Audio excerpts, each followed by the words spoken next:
Ćao dragi moji, dobrodošli nazad na moj kanal. Vrijeme je da spakujemo torbu za bolnicu, pošto sam ja danas ušla u 9. mjesec. Ovdje sam iskupila neke stvari, pa sam mislila da vam pokažem šta je to što ja nosim sa sobom u bolnicu. Ukoliko vas zanima, ostanite uz moj kanal.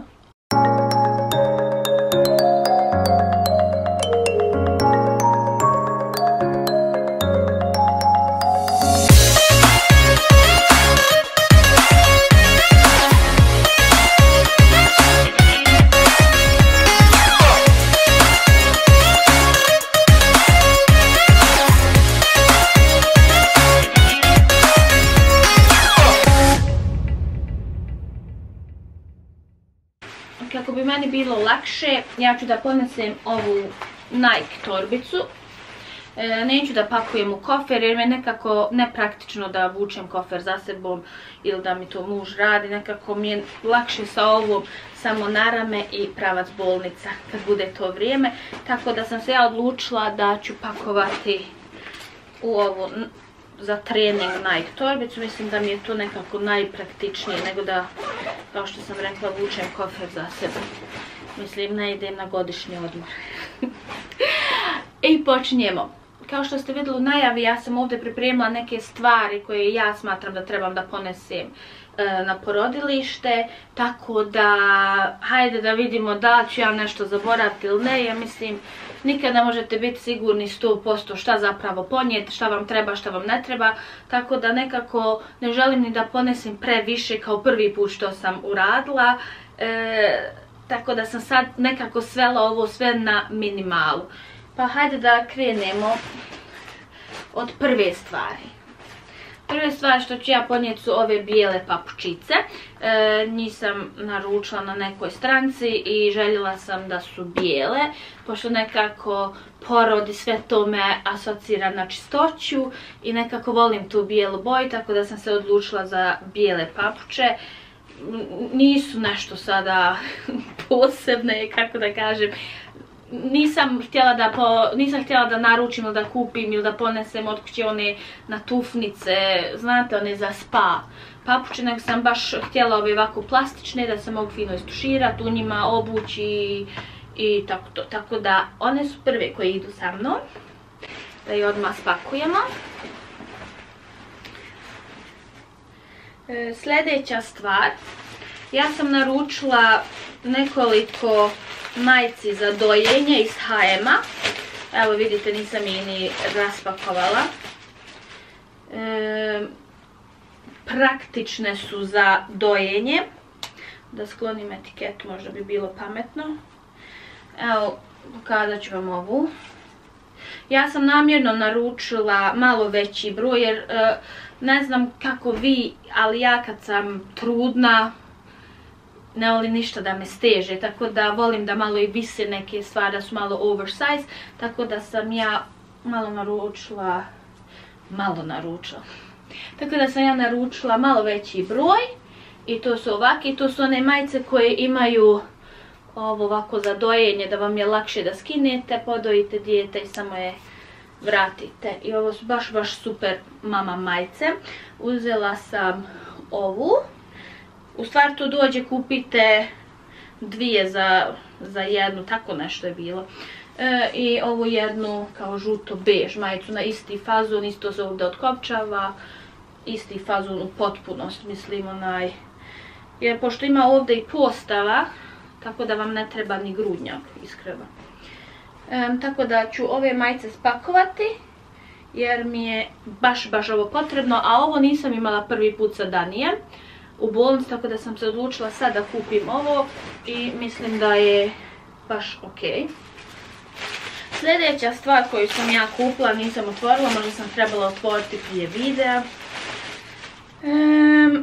I etiketu skinuti je spavačica.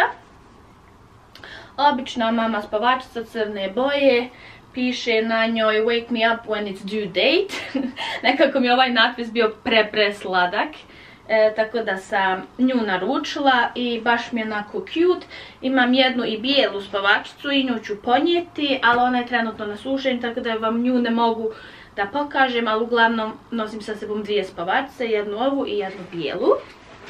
Ovdje imam nekoliko baby stvari, znači nosim ovaj jedan body za bebu. On je od 3 do 6 mjeseci, međutim nekako se čini manji nego to, tako da ću njega ponijeti, a nikad se ne zna tačno kolika će beba biti, tako da vam je jako dobro da imate raznih veličina bodija sa sebom. Ja ću ponijeti još 3 bijela bodija, međutim oni su meni na sušenju, tako da ne mogu vam to pokazati, ali u suštini su isti, samo bijeli. Onda ću ponijeti nešto i malo kratki rukavi, pošto će biti august, nadam se da će biti lijepo vrijeme, ali eto nikad se ne zna, zato ću ponijeti i duge rukave. Međutim i ovaj nosim sa sebom i onda ću ponijeti ovaj body na cvjetiće bebići sa dugim rukavima. 2 kapice, jedna kapica na fazu, ovo je komplet uz onaj prvi body. Ova marka mi je baš preslatka i na ovakav fazon i onda jedna ova sa čipkicama. Pre-cute je stvarno. Nosim ove 2 kapice pa ćemo vidjeti šta će nam trebati. Nosim 2 sipera za bebicu. Slatka mi se. Šta da kažem, siperi. I sljedeću stvar koju ću ponijeti za bebu, to je ovaj kao fazon, ne znam kako bi ga nazvala, fazon sipe. Znači kad nosite bebicu stavite ovo na rame i onda imate bebicu ovdje i dok bebica ne podrigne ili blucne, onda dođe to sve ovdje kao na ovaj siperčić, da ne prlja vas, ni majicu, ni ništa. Mislim da je ovo super stvar, tako da ovo nosim sa sebom. Sljedeća stvar što se tiče odjeće, to je nešto što imamo isto. To sam planirala da kada budemo napustali bolnicu da izađemo u istome, naravno u bijeloj boji, koja bi druga boja bila kod mene. Bebica ima komplet ovaj, znači dođe ova kao tunika, haljenica i onda dole kao ovaj šorčić, to bude onda ovako, pre-cute. To sam planirala ako Bog da bebicu i onda ima ove pre-cute čarapice, isto tako na čipkicu. Ne znam kako da ovo pokažem, ali su stvarno preslatke, preslatke. Sve što je malo je preslatko. I onda tako sam kupila na isti fazon haljinu sebi. Možda ste je vidjeli na Instagram, jednom sam je obukla već. Pre-cute mi je, iste šare ko beba, sve isto, duga jedna maxi haljenica. I tako smo ako Bog da planirali da napustimo bolnicu, odnosno porodilište. Tako da ovo ćemo spakovati.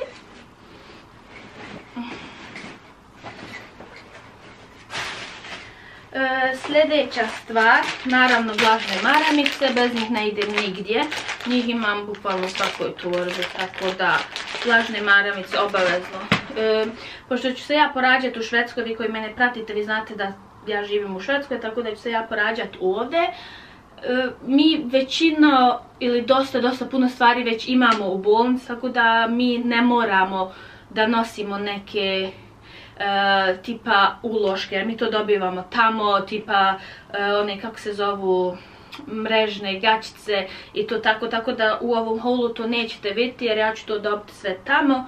Međutim stavit ću ekstra neke uloške, par komada, ali kao što sam rekla to ćemo mi sve tamo dobiti.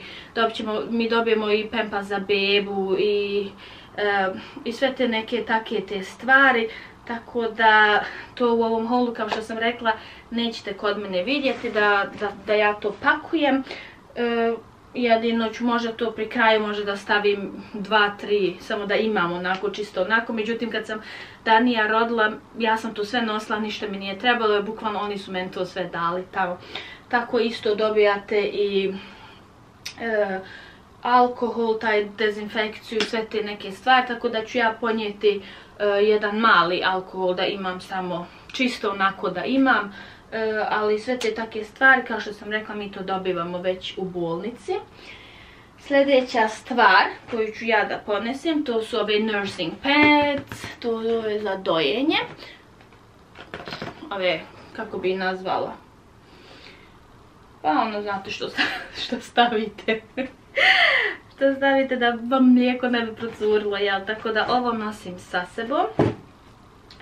Što se tiče moje lične higijene, ja neću puno nositi od šminke i to tako.